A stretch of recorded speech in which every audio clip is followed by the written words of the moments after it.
It's just one long recording. So I'll restart it. So basic leg lock sequence, right? Cycling through, single leg X, double outside, turn to your knees, rear ashi, and swing around to the outside of the hip, floor 11.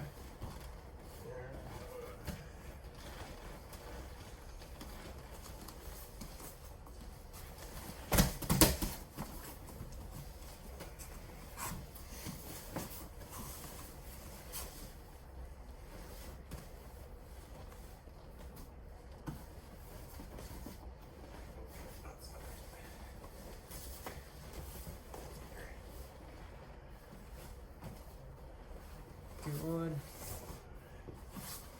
Looks like most of you have it. Just keep cycling through those positions. Get familiar. Cover the two positions that I have covered before, but I'll cover them again, and then we'll talk about again a little more review with reverse X and single leg X.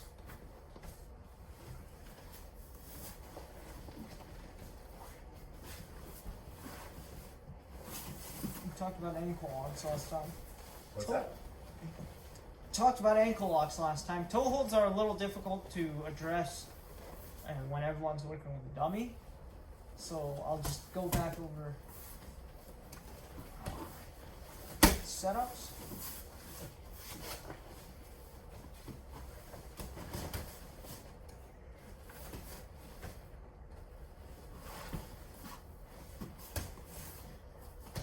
And tie. Okay. So, our one new setup comes from the half guard, sort of a Z guard. Yep.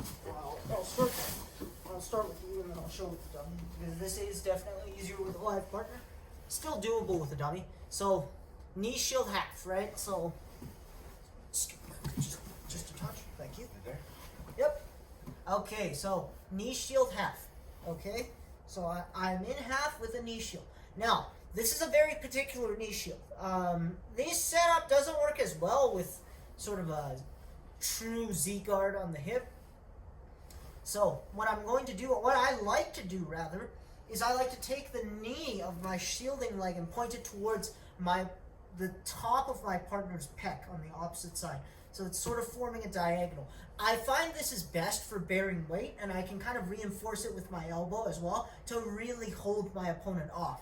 Versus if my knee is more lateral and my partner drops their weight, this shield is liable to get smashed.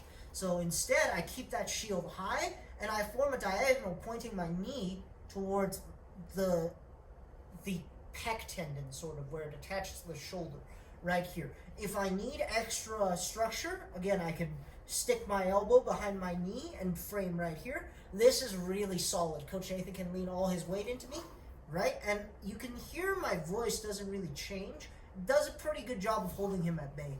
Now, if someone tries to swarm me and overwhelm this shield, this is where the setup comes in. So Coach Nathan's going to push his weight into me, try to smash this shield, right? I'm going to switch my hand behind the armpit. I'm going to underhook that leg, and I'm going to push and redirect Coach Nathan over top of me, keeping my half guarding leg. So my half guard leg started here. I'm going to bring it to the middle of the butt, okay? From here, there's a couple of ways to do this, but the easiest way, I'm going to hang on to my opponent's knee. I'm going to jam it by my hip, okay? My hand is going to reach across. I'm going to pull the foot to the other side, right here. From here, I could straight up heel hook him, right? I'm trying not to put as much pressure on Coach Nathan here. But if we want to be a little bit nicer, I'm going to bring this foot into the middle, right? I'm going to give him the opportunity to roll and set up my knee bar. So, get this one. Shoulder back. High shield, okay? Backed by my elbow. As my opponent pressures in, I get underneath the armpit, underneath the leg, and I start pushing and framing. Leg comes into the middle, I chop, I push, I roll my opponent over, and then I take my knee bar. Yep.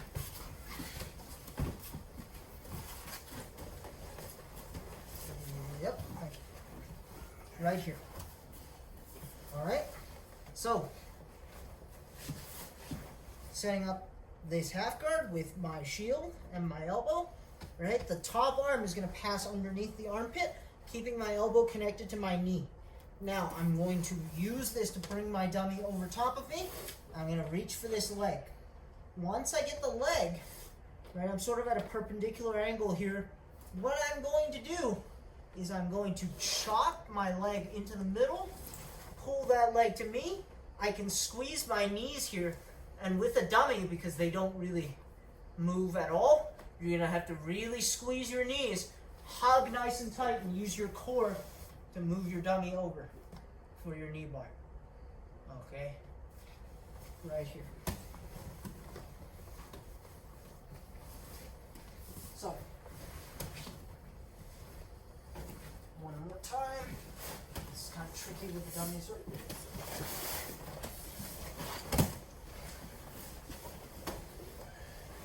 High shield. Elbow behind my knee.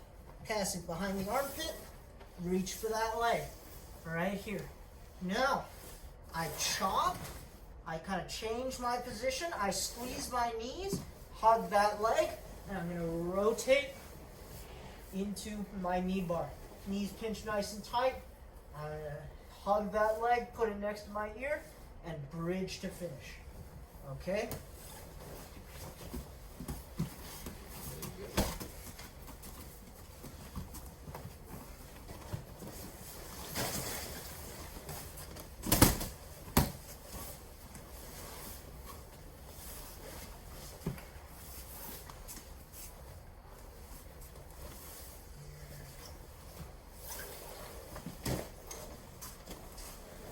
Shield nice and high, put your elbow behind it. Get that hand behind the armpit, start redirecting your dummy. You basically want to be at a perpendicular angle. Good, Cinta. Nice, and roll them over, take the knee bar.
Good, Jacinta. That's it. Good, Logan. Stay with it, guys. I'm going to deviate a little bit. Instead of review, we're going to do something else. But let's finish up this last couple of minutes with this technique, and I'll show you guys the calf slicer in this position.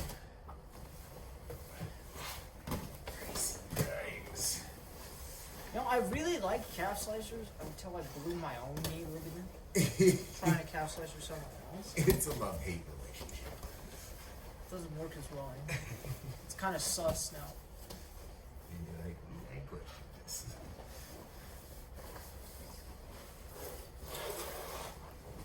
Good, Nigel.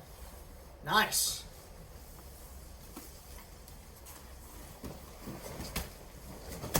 One more minute.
Time.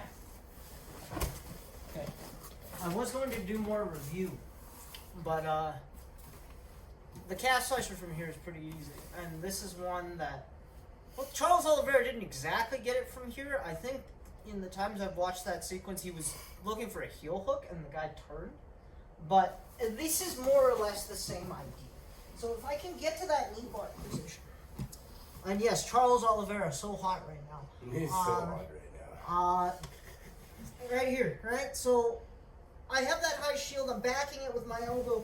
As my opponent pressures in, I get to this sort of knee bar position. My leg stays in the middle. I'm pinching here. One thing that can happen is my opponent can try to flee this knee bar, right? We talked about clearing the knee line. So my opponent is literally just going to try and yank their knee past the line of my hips. As this happens, all I'm going to do is I'm going to bring my foot from the middle of the butt to the back of their knee, keeping this foot in my hip. Okay, now, sorry. Rotate, rotate, rotate. There we go. Okay, so once I get to here, you can see my foot is flexed on the outside. The foot, my opponent's foot stays on the inside of my hip, locking them in. And now, if they're wearing a belt or pants, you can just grab the belt or the pants, right? If that's something you can legally do. And you can see I can't even quite come forward all that much. This is probably where the tap happens, right? But I can come all the way up and hug up tight. So again, just foot right here. And the idea is to rotate my shin. The blade of my shin is currently pointed towards the back of Coach Nathan's hamstring. I want to bring my hips forward in such a fashion that the blade of my shin rotates down towards the back of his knee. Okay? This is very painful. And Charles Oliveira literally got to a point where he pulled the guy on top of him and he locked the triangle. I can't imagine what that would feel like. Probably have several things popping at that point. And I'm not doing that to Coach Nathan. So yes.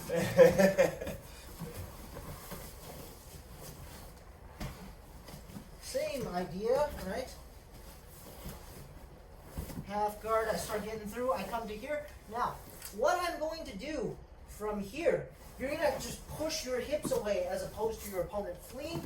Keep that leg across your hip, and what you're going to do is you're going to turn your knee down, and you guys can lock this triangle. Now, imagine this is a knee joint. Right, I've got the shin jammed behind it. I've got all my body weight going over the top, and the foot is stuck here. Okay, and I'm just going to hug up nice and tight, and there is the calf slicer. So, from any sort of knee bar position, whether they flee or I actively back out. Right, so this is nice and tight. This is currently a knee bar position. They might try to pull out of the knee bar, or I can back away myself. I'm going to turn my knee. I'm going to immediately grapevine my foot around the hip. If this were a live situation, I'd probably have to jam that foot across, right, and come to here. Now, I'm going to slide back. I'm going to turn my shin. The blade of my shin is currently pointed that way towards where Coach Nathan is sitting. I'm going to turn my knee and my shin down towards the floor. Okay, I'm going to lock this up. And you can see we can do the Oliveira thing from here. I don't know. I think the other guy actually leaned into him. But you ended up with something like this, right? Where Oliveira was completely behind the guy and he had this thing locked. This is absolutely disgusting. I don't know how a human knee survives, this sort of pressure. But you can also get to here. I don't know how that happened, but it did. So, shock. It's one of those things where you panic and you go the wrong way, and it makes it worse. It's one of those situations, right? But give that a try. So set up that knee bar position, turn your shin down, back your hips up, hook your foot, and grab your calf slicer.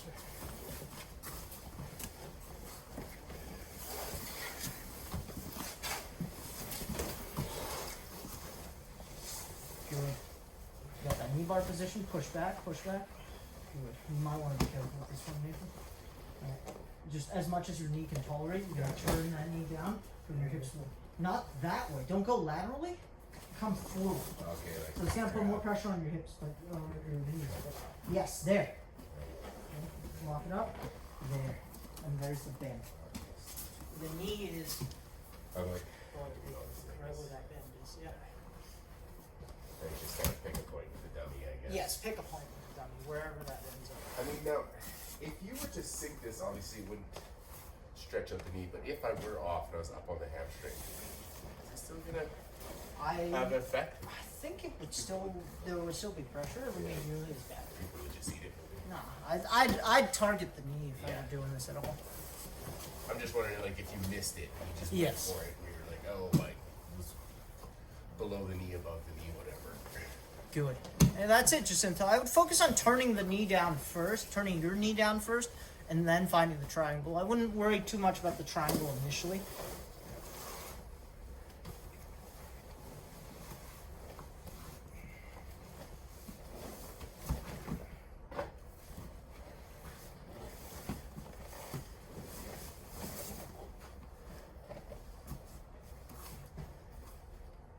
And if you want to test the whole Charles Oliveira calf slicer thing, you can just pull your dummy on top of you. It's not going to complain. You just roll backwards and pull your dummy's torso to you. Yeah, there. I don't understand how. Yeah, that's disgusting. Yeah. It had to blow it apart. And you can see it on the guy's face. Yeah. Just like past the point of pain, in shock, everything just went. Yeah. So Jack, It's coming soon. Huh? once I'm here, like for the meeting, Yep. which way am I turning? You are turning that way. Oh, this way. Yep. There you go. You're done with you, I guess. Yep. A human being will as well. I just rolled the other one. It's like plugging in a USB. 50% chance. 50% chance to get it right. That's how I do some stuff off screen, so I'm like still Oh, I do too. If I'm unsure of it, I'll always do it off screen.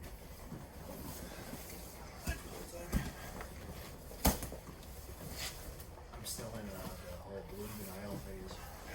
I'm still a blue. It's a thing. Right, even on verbal advice, I would have done it.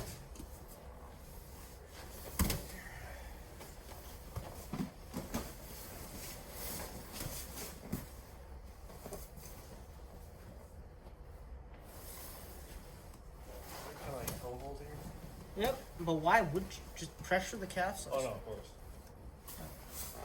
I have. You're in case telling me someone jumped me in. pull the foot out to look for the I don't toe. want you hold? throwing a punch until your feet come in. Grab his roots and This fire guy wrist had lock. a car crash. Grab his wrist and fire wrist lock. This guy looks like he's been in a car accident. Everybody who's been in a fight looks like a car accident. Grab his wrist and fire wrist lock. Can't you fucking I need to find that. I have it saved. You got it? Yeah, I have it saved. I saw it. I'm like, this is amazing. It is The meme or the whole? No, the whole thing. Oh, No, the meme. The meme part. oh, I have it too. I have it saved from the Alan Wrench's page. The Allen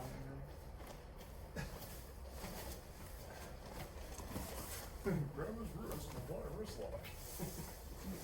Wait, dude.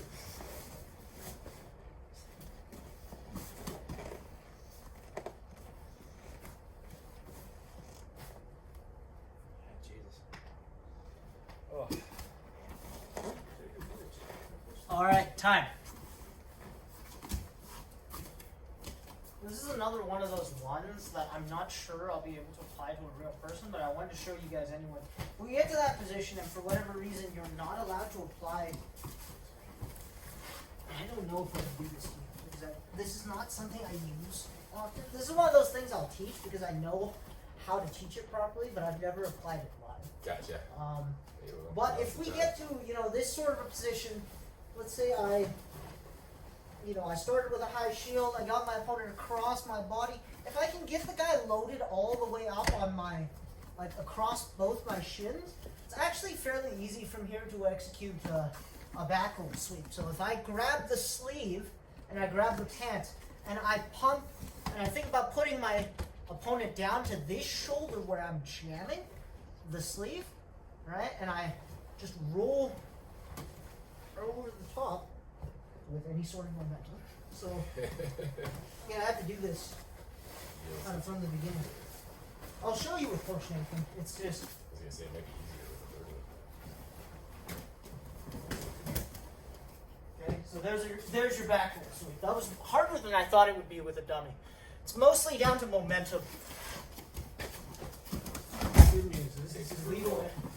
This is legal in every rule set. So we're here, right? High shield, pass this thing over, right? If I can get the guy kind of over top of me, so right here, and I jam this arm, right? I can kind of put him over the shoulder and roll over the top, covering the half guard. So that is one of those techniques that the guy has to be putting a lot of weight into you and you're just redirecting their weight. If it's from a standstill, it's going to be kind of tough, but it's a cool little pathway from there. Nigel's got it. There you go. So totally legal. There's a version of this called the Shaolin sweep. And the origin of that name is actually really funny. Yeah, Vitor Shaolin, exactly. And the way he got the nickname Shaolin, as it turns out, this is really funny. This is like a great 2021 moment. He's not part Chinese. He's nothing like that. He's Brazilian. Fantastic fighter. He was actually on what was that thing that Sakuraba did? The team thing. Quintet, exactly. So he competed in Quintet a while ago, but the idea was his teammates gave him the nickname Shaolin because he'd arrive early to training every day.